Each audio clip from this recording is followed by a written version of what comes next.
Hi everyone, welcome. FPL Matt Day here, and this is my Euro 2024 Fantasy Wildcard Draft for those managers who still have their wildcard draft left. If you're new here, please hit the subscribe button, give the video a like, and get any comments, questions, or thoughts in as well. Ready for the semi-finals. England playing the Dutch. That's the second game. But the first game to prepare for is France versus Spain, which is on tomorrow/today, depending on which time zone you are watching in. But let's share screen to begin with. And this is the team I would select if I had a wild card. And I'll give you some rationale behind it at the end when I go through and show you the full team. So the strikers are the template front three.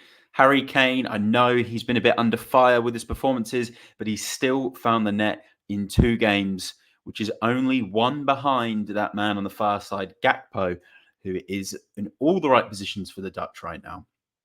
And then Mbappe rounds it off really just because of his ownership. France playing Spain. Spain have quite a few players missing as well. So it's a good opportunity for Mbappe in a big game to come out flying and find the back of the net.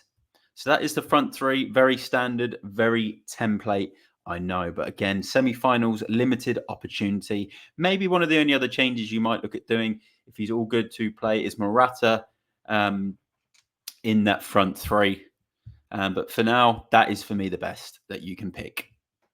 Midfield, bit more variation in this midfield. You've got 2 there from England, 2 from Spain, and 1 from France. Saka was so sharp in that quarterfinal, so he has to be in there for me. Bellingham as well, a bit of a mainstay. Again, 2 goals in this tournament so far, which is actually quite a lot with the way this tournament's gone. Same as Fabian Ruiz for Spain. Very good in front of goal in this tournament. Looks like he's getting on the ball a lot, ball recoveries and assists.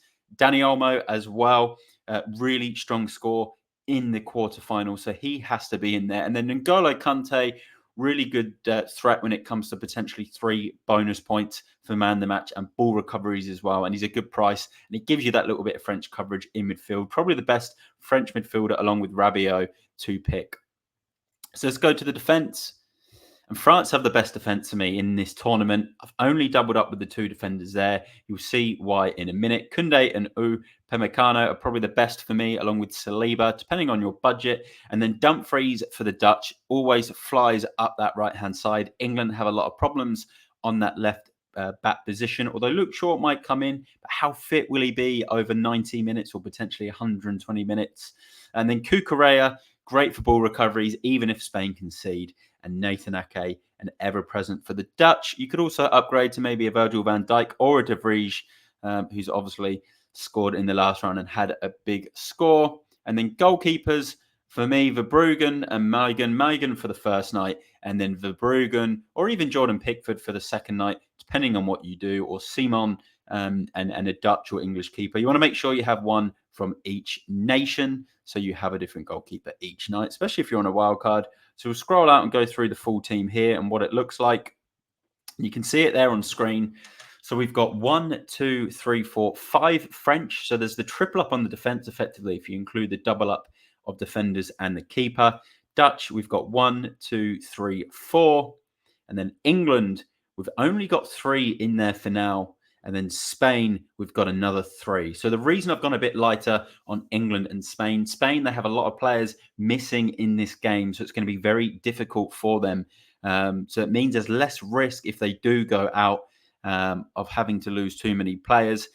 England as well haven't looked good. The Dutch have looked better than England. So there's probably a slightly more chance of the Dutch going through. So it gives you that little bit of a less chance of losing players. So if Spain and England were to go out, you'd have 9 players already for the final, along with your 5 transfers that you get for the final. I believe it's 5 transfers for the final. If those 2 teams go through, and then you're left with the French and the Dutch, okay, you have 9 players gone. You've still got 6 players in place in your squad, and it gives you enough players to get a starting 11 for the final. So that is my favorite squad going in to the semi-finals if you are on a wild card. So let me know what you think of this in the comments, and what does your team look like if you're on a wild card? or if you're going to make any changes. And I'd probably say this is my top pick as well on a limitless. Also, I don't think there's too much else I'd change. Maybe Van Dijk for Nathan Ake as well. But the budgets obviously get stretched as the tournament goes on. And you might even want to go for Theo Hernandez or Saliba in that defence instead of Upamecano, just because it's a limitless. So there you have it.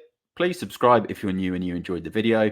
Stay tuned in for plenty of fantasy Premier League content to come over the next week, because the game, as you can see if you watch my recent short, is about to be launched. So I'll be doing all sorts, price reveals, draft team selection, tier lists, all of that type of stuff. So please stay tuned and subscribe if you're new. I'm FPR Matt Day. Good luck for your wildcards and for the semi-finals of Euro Fantasy. Bye for now.